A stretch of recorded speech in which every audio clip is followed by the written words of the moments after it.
దేవుడా మరువవద్దు ఆయన రాకడా, కనిపెట్టి ప్రార్థన చేయు సిద్ధముగా నుండు, కనిపెట్టి ప్రార్థన చేయు సిద్ధముగా నుండి. రెప్పపాటున మారాలి, రెప్పపాటున మారాలి, యేసయ్య చెంతకు చేరాలి, యేసయ్య చెంతకు చేరాలి. యేసు రాజుగా వచ్చుచున్నాడు, అందరూ కలిసి స్వరాలు విప్పి భూలోకమంతా తెలుసుకుంటారు. యేసు రాజుగా వచ్చుచున్నాడు, భూలోకమంతా తెలుసుకుంటారు.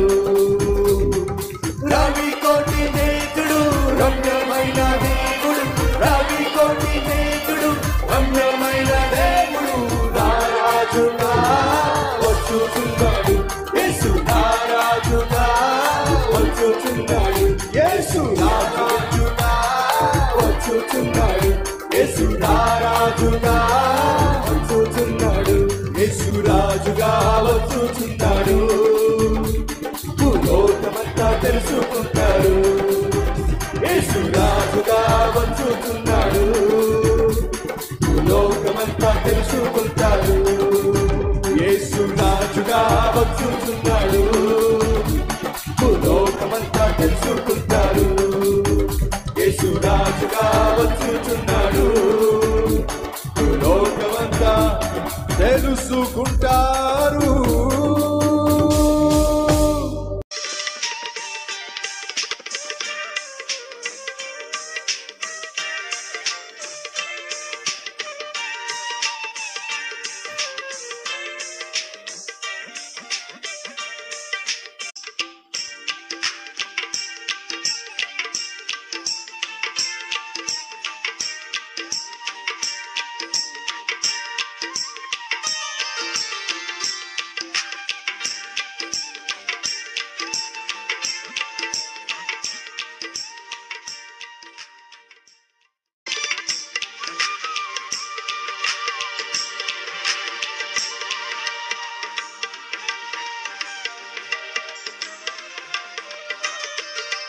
తాగుబోతుడు బాగా తాగేసి తందనాలు ఆడితే దేవుడు కాపాడతాడా?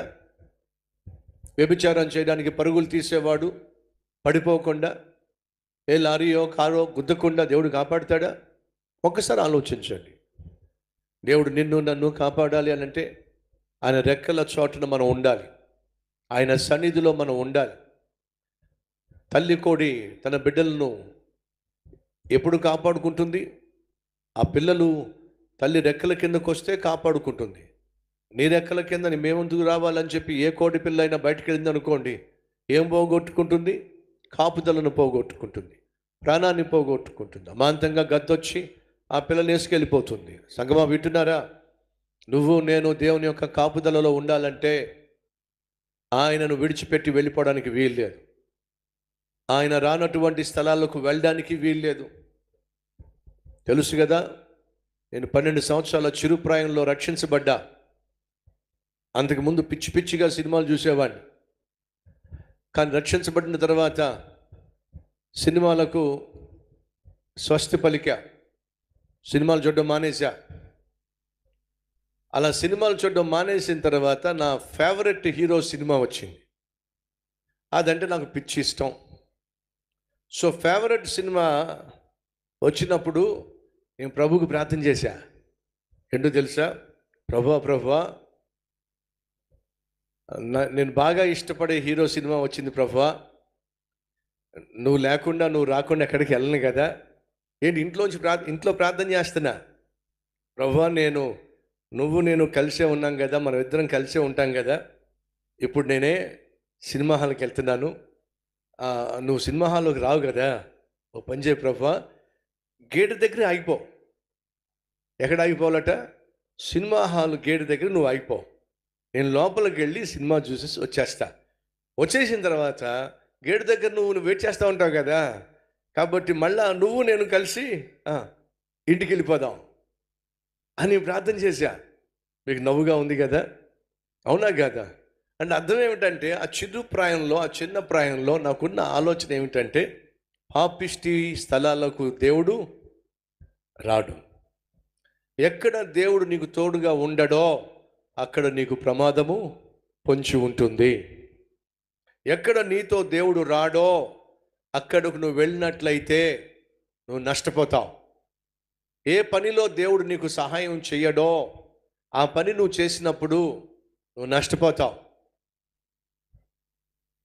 ఏ వ్యాపారంలో అయితే దేవుడు నీతో పాటు పని చేయడో, నీతో పాటు భాగస్థుడు కాడో ఆ వ్యాపారం నువ్వు చేసినట్లయితే నువ్వు నష్టపోతావు. ఏ నిర్మాణంలో దేవుని యొక్క తోడు హస్తము ఉండదో ఆ నిర్మాణం సగంలో ఆగిపోతుంది. బాబేలు గోపురాన్ని కట్టాలని చెప్పి, తమ కోసం పేరు సంపాదించాలని చెప్పి పెద్ద గోపురం కడుతున్నారు. దేవుని పర్మిషన్ తీసుకున్నారా? దేవుని సహాయం తీసుకున్నారా? దేవుని యొక్క తోడు వారు కలిగి ఉన్నారా? లేదండి. వాళ్ళంతటి వాళ్ళే ప్రారంభించేశారు, వాళ్ళంతటి వాళ్ళే కట్టాలనుకున్నారు. వాళ్ళు దేవునికి వ్యతిరేకంగా దేవుని యొక్క పర్మిషన్ లేకుండా కట్టే ప్రయత్నం చేశారు. సంపూర్ణం చేయగలిగారా? సగంలో ఆగిపోయింది. ఈరోజు మనలో చాలామంది జీవితాల్లో ఏది ప్రారంభించినా సగంలో ఆగిపోతూ ఉంటాయి. కారణం తెలుసా? దేవుడు లేకపోవడం. సంగమా, ఆయనే ఆది, ఆయనే అంతము, ఆయనే ఆల్ఫా, ఆయనే ఒమేగా. ఆయనతో ప్రారంభించింది ఆయనతోనే ముగించబడుతుంది. 3వ అధ్యాయం మీరు జాగ్రత్తగా చూస్తే గొర్రెపు ద్వారంతోనే ప్రారంభించబడింది, గొర్రెల ద్వారంతోనే ముగించబడింది. గొర్రెల ద్వారము యేసుక్రీస్తుకు సాదృశ్యము. యేసుక్రీస్తుతో దేవుని యొక్క సహాయంతో నెహెమ్యా పనిని ప్రారంభించాడు. ఆయన సహాయంతోనే నెహెమ్యా పనిని కూడా ముగించగలిగాడు. దేవుడు లేకుండా, దేవుడు రాకుండా ఎక్కడికి వెళ్ళకండి, ఏమీ చేయకండి.